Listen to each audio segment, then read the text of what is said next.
Hey everyone, Tankenstein here, and welcome to this episode of Stock to Spaded. In this episode, I'll be showcasing the Yak-38M. This is a currently rank 6, battle rating 9.7, strike/naval aircraft with VTOL capability for the Russian air tech tree. This vehicle is perfect for Stock to Spaded because even though it is not a secondary option for a vehicle, it sits at the very end of the line of the tech tree that it's on. Thus, a lot of people may wonder if it's even worth it to pursue this plane. Now, that being said, being that this is Stock to Spaded, I'll be doing this in a 3-match format. The first match I will be fully stocked, second match I will be halfway spaded, and the third match I will be fully spaded, and throughout you'll be able to see the differences in performance, capabilities, and everything else related to this aircraft as I get more parts unlocked for it, and I'll be going over how it performs again, stock, halfway spaded, and fully spaded, with the last match me kind of going over how it really feels once you get it everything unlocked, and also if I feel that it's actually worth pursuing. Now, that said, of course, please consider liking, commenting, subscribing. Let me know what sort of videos or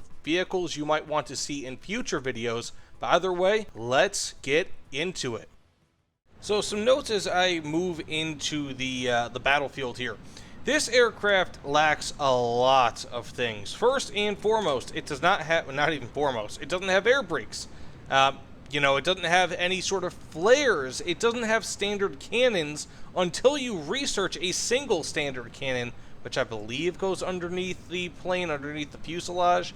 So right now I've got 2 R60s equipped, although of course I can equip the 2 23mm cannons. Again, if I were to do that, they'd be secondary weapons. But I figure because this plane, and this is another real deficiency of this aircraft, this plane has such terrible maneuverability that I may as well get missiles that can actually maneuver, because I'm not going to be able to get into position to be able to actually fire the cannons all too much, at least as a secondary weapon. So yes, stock this thing is pretty damn rough. It's got terrible maneuverability. It's got mediocre everything pretty much.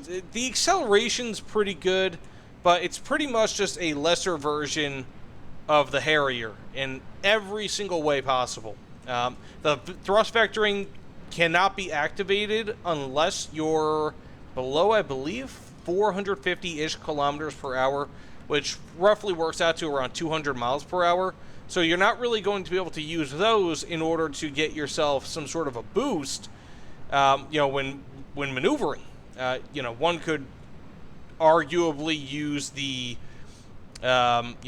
flares, but that's not always going to work either. So I'm going to go for this J-35. I doubt I'm going to get him. Maybe. Nope. Okay. My only real chance here is if he doesn't go for me. That's it. I've got, like I said, I've got no flares. I've got nothing to be able to protect myself. He's still flying, but I think he's going to die, so I'm not even going to try to go for that.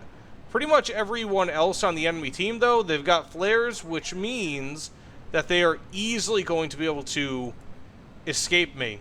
And one thing is with this aircraft is that at least stock, you have no chance. You've got essentially 0 chance to be able to do anything. So I'm going to die here. There's literally nothing I can do about that. But you have no chance to be able to get away from an AIM-7L, or an AIM-9L rather. You've got, because 1, you can't outmaneuver them. This thing maneuvers like a brick.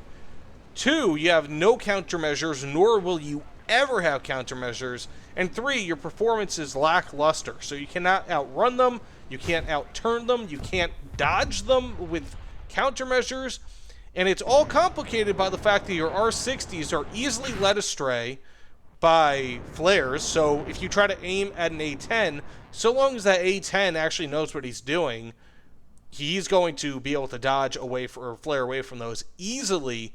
And you only get 2 of them, which basically means that if by some chance you can launch both of them, you only have a cap of 2. Or you could say, hey, let's go put these 23mm cannons on it. Well, that could also work, but this plane is such a bad maneuvering plane, poor maneuverability, that you can never get yourself lined up for a kill like that. So it's just stock thus far, this is one of the worst stock grinds I've ever experienced. I mean, maybe the Yak-38B is up there. Probably the... okay, I'll say the Yak-28B is a little bit worse than this because, at least in theory, I could destroy NPC planes with this. But, yeah, this is really rough. So that said, let's get into a halfway spaded match, see what we can do. But thus far, woo, this thing sucks. So as we get closer to the battle here, I think it's worth noting a few things about this aircraft.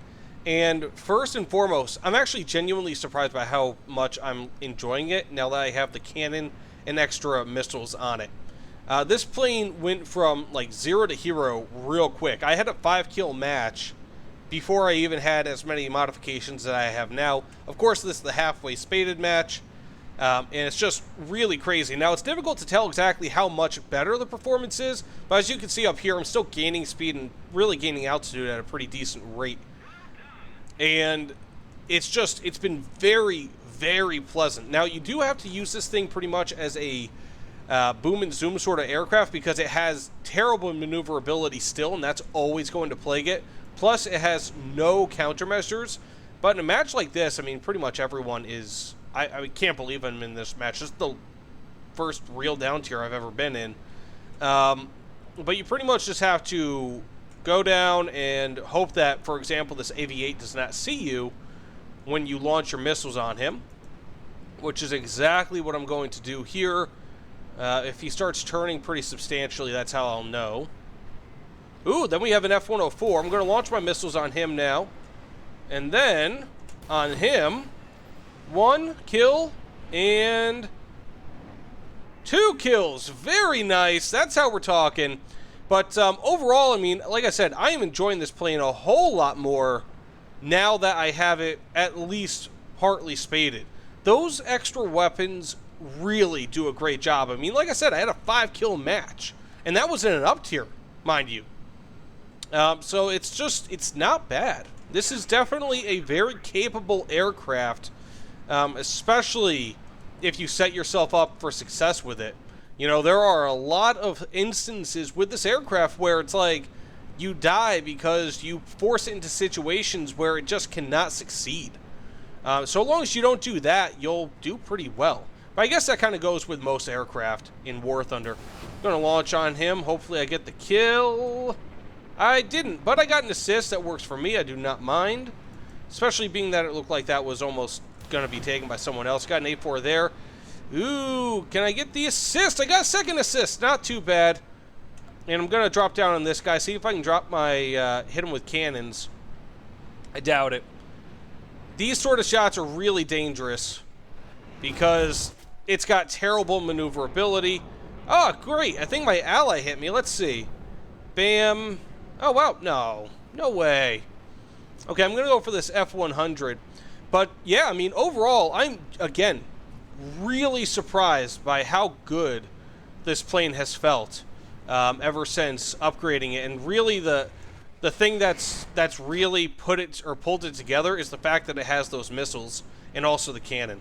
I know I'm not really doing much work with the cannon right now, but trust me, guys, I was, and it makes it so that shots like this, once I actually finally get the hit, like, you could not do this before. Okay, it's not really doing any damage there, but you have to trust me, it was doing a lot of damage before. I mean, I've gotten, like, matches where I've had 2 or 3 kills with that. You know, it really makes it so that you can grind much quicker than you ever could before, simply because, again, you have these cannons. Again, if you're just not a terrible shot like I am, I guess, right now.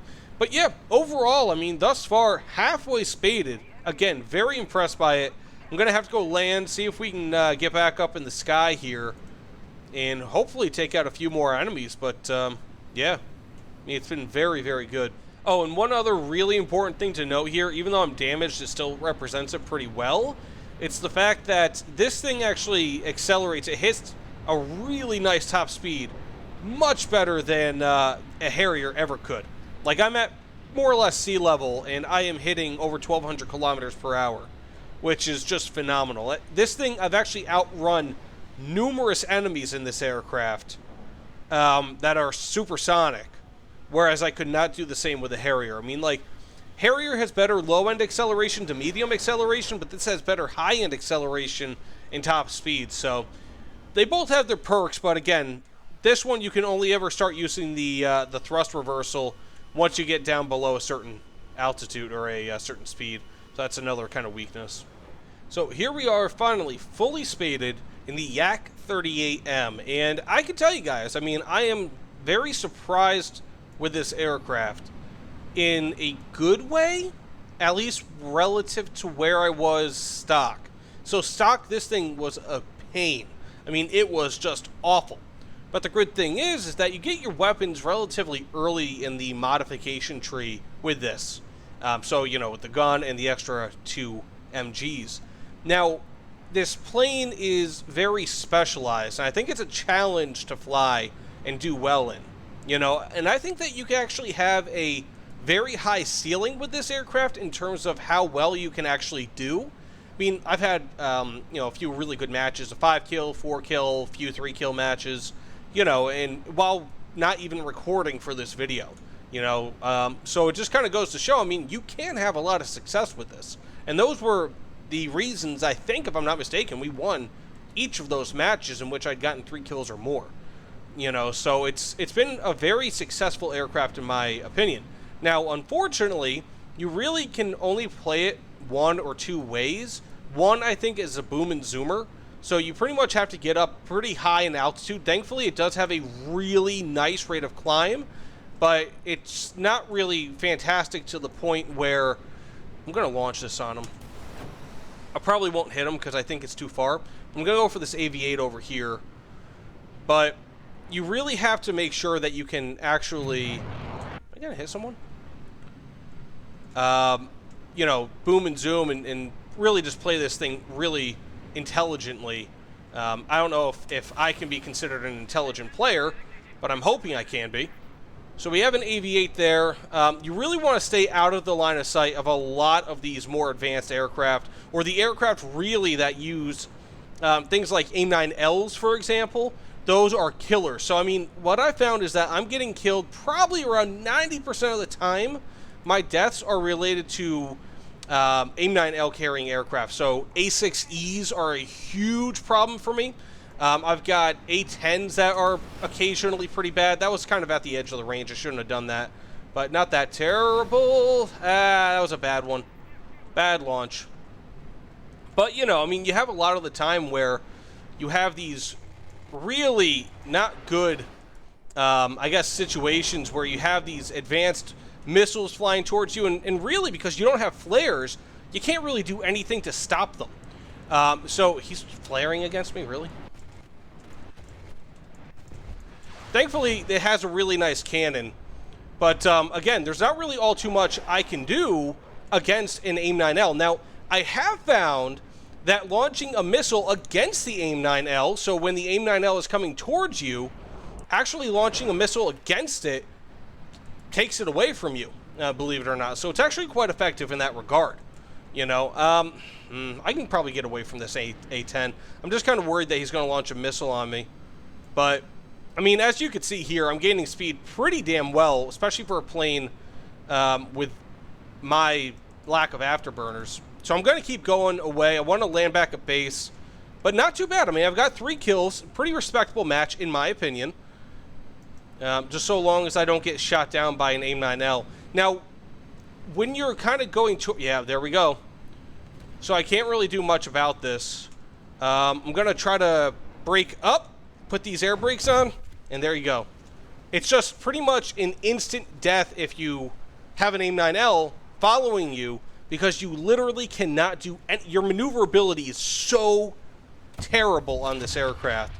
So again, I mean, I think that you can do quite well with this plane in certain situations. I think that this plane is good for people who like a challenge, but with the introduction of the all-aspect missiles around this BR, again, with the A10, the A6E, it took this plane from being something where it's like, okay, you can play it, to, whoa, you know, you're getting outclassed all the time because you have no flares and you have no maneuverability to actually get away from it. So you have to kind of take a chance on using a missile in a head-on or something similar to it to try to draw their missile away from you. And it works a good amount of the time, but that's one missile, one kill opportunity gone trying to save yourself, whereas most other aircraft, or at least many other aircraft, have flares or some other countermeasure. So it makes it very, very difficult to really be able to use this aircraft, especially with the lack of turning, with the energy bleeding, with everything like that. So do I recommend this aircraft? Yes. Kind of. I recommend it for people who like a challenge. I think that it's probably going to be much better in ground RB as a strike aircraft than it is in air RB. But again, you can do very, very well with this aircraft in air RB. I would not discount it one bit. And unfortunately, it's not really represented very much in air battles. Just because it doesn't maneuver does not mean that you cannot succeed with it. So yes, if you like a challenge, I think that this plane is a really fun plane to use.